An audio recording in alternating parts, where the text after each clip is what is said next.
Hello, and welcome to this webinar on Math and the Common Core with Daniel Showalter. Just by paying attention to the news, social media sites, or gossip in the Teacher's Lounge, you may have already heard of the Common Core state standards, or of Ohio's new learning standards. But what are they, and what do they mean for you? School administrators, teachers, and parents want their students, or children, to learn the most important math concepts so that they are prepared for the next steps in their lives. But the field of math is so big that it can be quite tricky for educators to decide which math topics should get taught in each grade level. This is where the standards come in. Every 10 years or so, national guidelines are published recommending what math students should be learning throughout their primary and secondary school years and how they should be learning it. In the past, these national guidelines have been quite general. Each state could then use these general guidelines as they wrote a more specific set of standards for students in their state. In many cases, the state standards were quite different from the national guidelines. The Common Core state standards were designed to follow a similar pattern in recommending which math topics and practices students should be learning. However, there were a couple important differences. First, there was a strong effort between the states to come up with standards that would be adopted directly by a majority of the states. Second, the Common Core state standards were intended to be much more detailed than previous national guidelines. The Common Core would detail the specific math topics and practices to be learned at each grade level. In other words, under the Common Core, a 6th grade math class in rural Nebraska should be covering roughly the same topics as a 6th grade math class in Center City, New York, or in suburban Beverly Hills. Of course, not everyone believes that 6th grade students across the country should learn the same math. So, when the Common Core state standards in mathematics were released in 2010, several states decided not to adopt them, or adopted them with modifications. Ohio adopted them completely and called them Ohio's new learning standards. So, what does all of this mean for you as a paraprofessional? One thing you should be aware of is their importance in terms of testing. There are now tests designed to evaluate students according to the Common Core. The way in which students perform on these tests has implications for students, teachers, and school districts.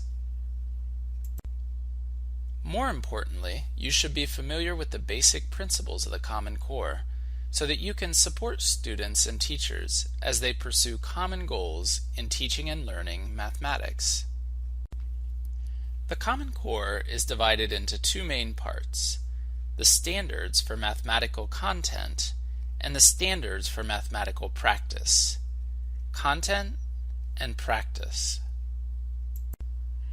The content standards describe specific learning objectives in various topics in math, such as geometry, measurement, and data for each grade level. The teacher uses these content standards to plan and design lessons. The content standards are written as a final set of objectives that the students should reach by the completion of a given grade level. In most cases, students must progress through a series of intermediary steps before they reach a final objective.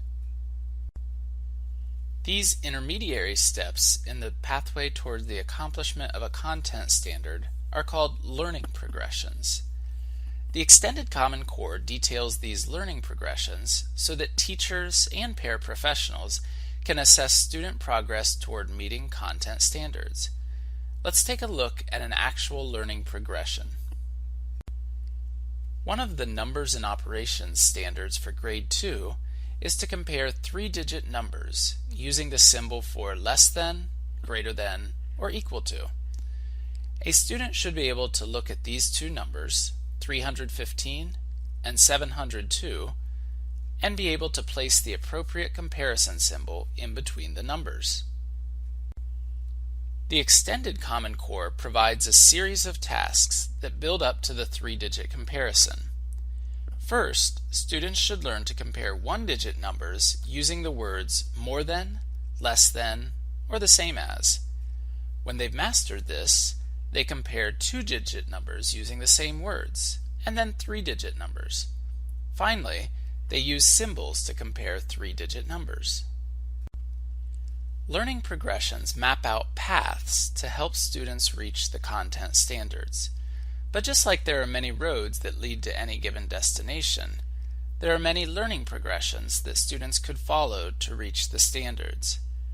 An alternate learning progression on the path toward mastery of three-digit symbolic comparisons would be to master one-digit verbal comparisons, then one-digit symbolic comparisons, and then two-digit symbolic comparisons. The theory behind learning progressions is that students often learn best when the next learning objective is just slightly more advanced or more complicated than what they already know. Whereas the content standards describe what math students should learn, the practice standards suggest how students should be able to interact with and use math.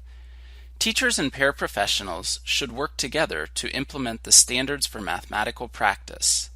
There are 8 practice standards, but let's omit number 4 and number 8 to focus on the 6 practice standards that are most relevant to paraprofessionals working with students. Practice standard number 1 is to make sense of problems and persevere in solving them. Encourage students to spend time figuring out the problem and then to ask themselves whether intermediary results and final results make sense. Spending this extra time on problems requires patience, which is why the second part of this standard mentions perseverance. Notice that this standard lines well with Polya's method. Practice standard number 2 is to reason abstractly and quantitatively. Try to help students move back and forth between concrete objects and things such as numbers that cannot be seen. For example, the concrete situation of sharing a 12-slice pizza among 3 friends can be shifted to the math expression 12 divided by 3. Practice standard number 3 is to make and critique arguments logically. Using mathematical terms, it is possible to make, defend, and critique claims. When you hear students making a claim that you know is not true, you can give them an opportunity to rethink the problem by showing a counterexample. For example, if students notice that -2 plus 3 equals 1 and -5 plus 9 equals 4, they might believe that the sum of a negative and a positive is always a positive. You could then say, what about -2 plus 1? Practice standard number 5 is to use appropriate tools strategically. Tools might include a calculator, the textbook, a spreadsheet, a ruler, or even a peer. When students get stuck on a problem, ask them what tools they have that could help them solve the problem. Practice standard number 6 is to attend to precision. One of the reasons students get confused in math is because they only have vague concepts of the definitions and properties that they are learning about. When a student seems to be confused about a particular math term, encourage the student to look up the definition in the textbook. Practice standard number 7 is to look for and make use of structure. Math is full of patterns, and by helping students see these patterns, you help make math easier and more enjoyable. The main goal of the standards is to ensure that students will become fluent with the math that they will encounter in all domains of life: careers, sports, financial matters, music, and nature. By supporting teachers' implementation of the Common Core, paraprofessionals can help students effectively tap into the power and beauty of math.